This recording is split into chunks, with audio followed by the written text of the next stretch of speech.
Assalamualaikum warahmatullahi wabarakatuh. Perkenalkan kami dari kelompok 3 dari mata pelajaran perilaku konsumen dengan tema pengaruh kepribadian terhadap pengambilan keputusan dengan dosen pengampu Ibu Dian Hadiani SOS MSI.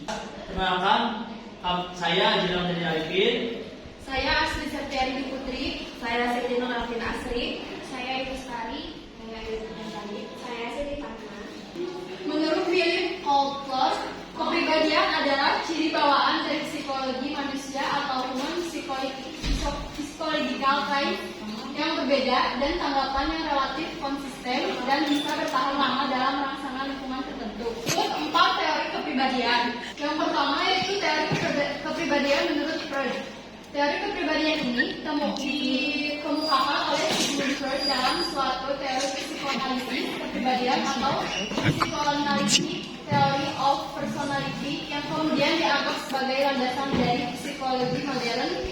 Kebutuhan tersebut adalah inti dari motivasi dan kepribadian seseorang yang menuntut.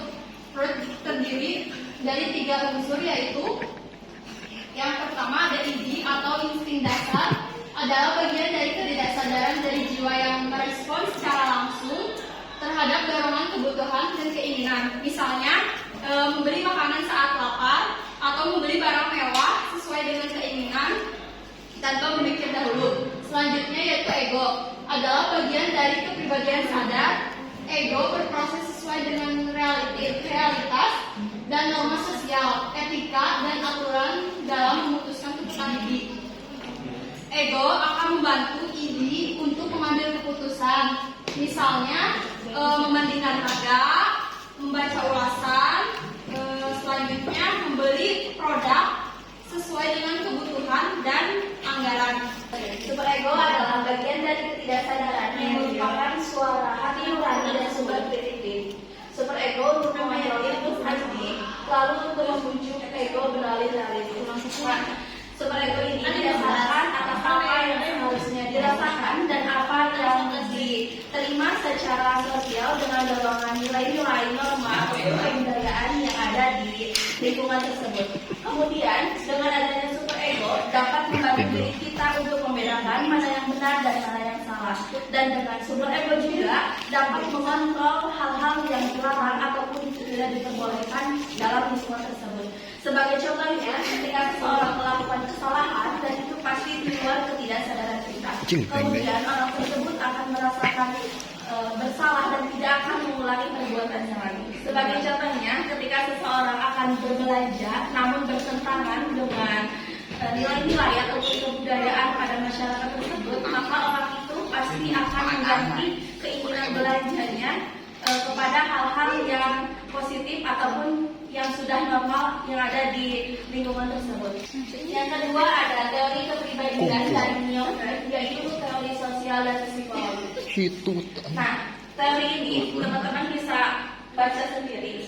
Saya akan jelaskan dalam teori ini menurut Neo ini di mana kegiatan ataupun hubungan sosial ini adalah hal yang paling dominan dalam pembelian keputusan. Itu keputusan pembelian. Dan teori sosial psikologi ini sangat berpengaruh terhadap keputusan pembelian hubungan antar sesama teman, rekan kerja, keluarga, ataupun saudara. Itu adalah hal yang paling dominan, yang paling dasar dalam pengambilan keputusan pembelian. Sebagai contohnya, ketika saya akan membeli misalkan produk kecantikan, misalkan pembersih wajah, saya melihat dari sosial psikologi, yaitu pembelajaran. Jadi saya melihat dari pembelajaran yang sudah terjadi ataupun peristiwa yang sudah terjadi. Misalkan saya melihat dulu dari rekan saya. Kebetulan rekan saya ini sama menggunakan produk pembersih kecantikan, pembersih wajah yang akan saya beli. Saya melihat dulu ataupun mengamati teman saya dulu atau bertanya bagaimana efek ataupun hasil dari pemakaian produk tersebut. Ketika menurut saya produk tersebut atau ulasan dari teman saya itu positif, maka saya memutuskan untuk berdasarkan teori ini, model kepribadian manusia terdiri atas 3 kategori. Yang pertama ada kemudian adalah bentuk kepribadian dengan ciri sifat ketergantungan seorang individu dengan orang lain. Individu ini kemudian menginginkan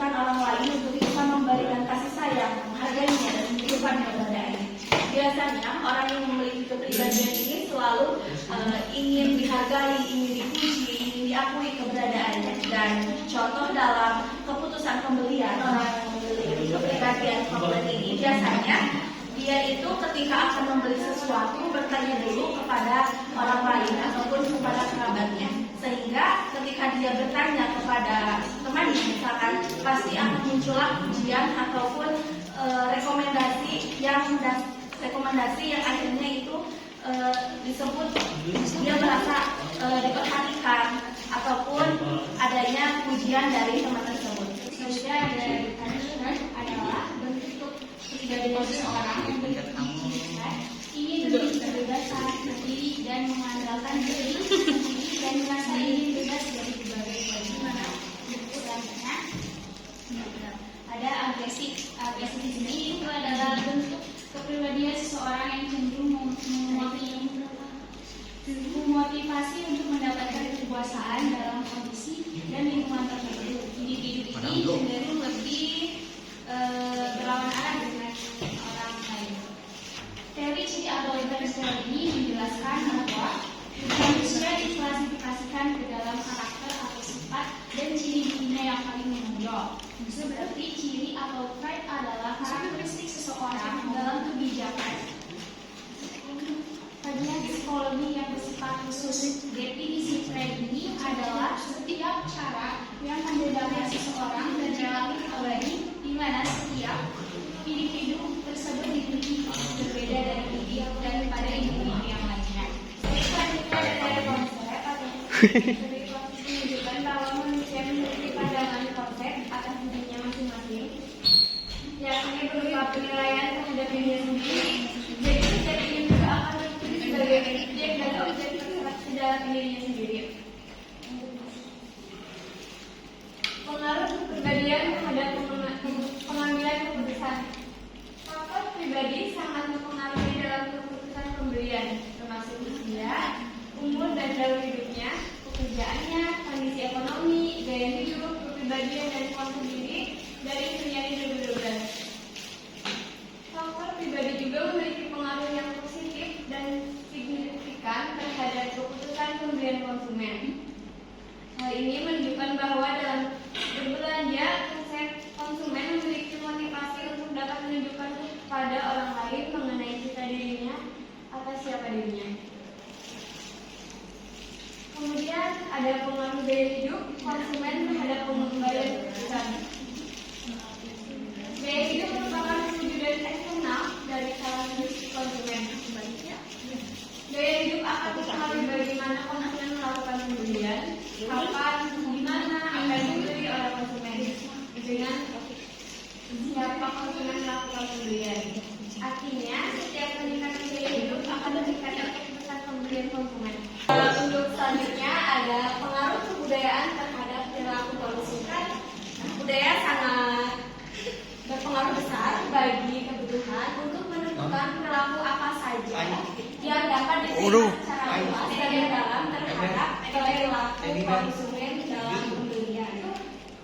Maka dari itu, peran budaya dan kelas sosial konsumen sangatlah penting. Kebudayaan sangatlah berpengaruh terhadap perilaku konsumen karena budaya adalah penyebab yang paling mendasar keinginan dan perilaku konsumen. Nah, untuk yang pertama ada pengaruh budaya yang tidak disadari. Pengaruh budaya dapat mempengaruhi masyarakat secara tidak sadar. Misalnya, di budaya yang membiasakan masyarakatnya menggosok gigi 2 kali sehari, dengan pasta gigi akan merasa bahwa itu merupakan kebiasaan yang sangat baik bila dibandingkan dengan budaya yang tidak mengajarkan masyarakatnya menggosok gigi sekali 2 kali sehari.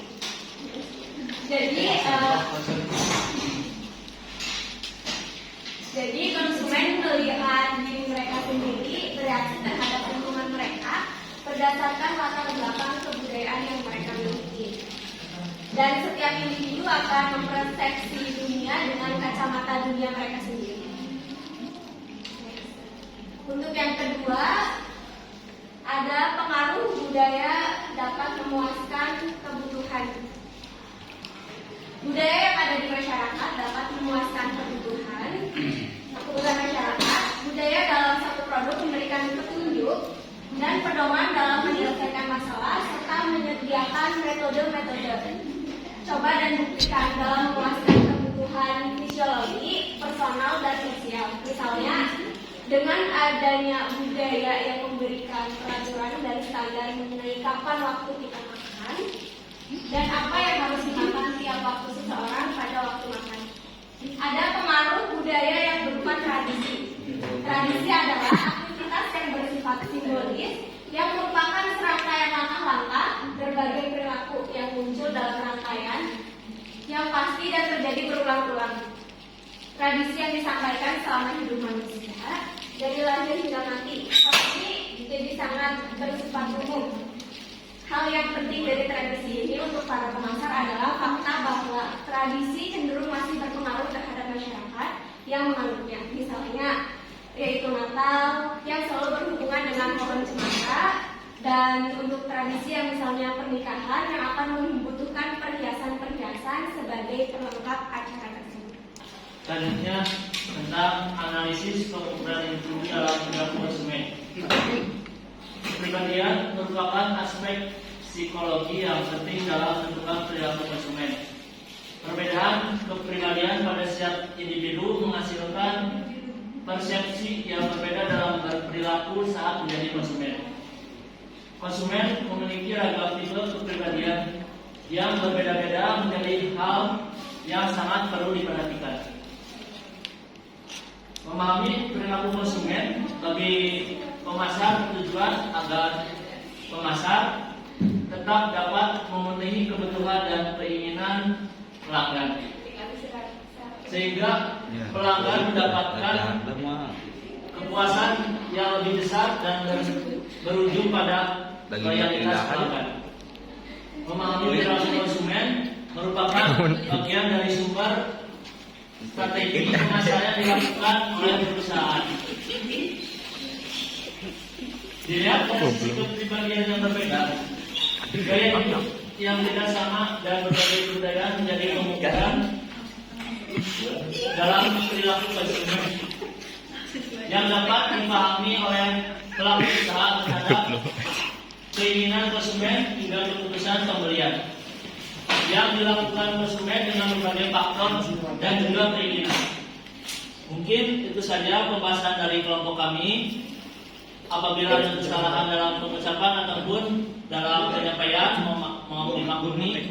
Sekian dan terima kasih. Assalamualaikum warahmatullahi wabarakatuh.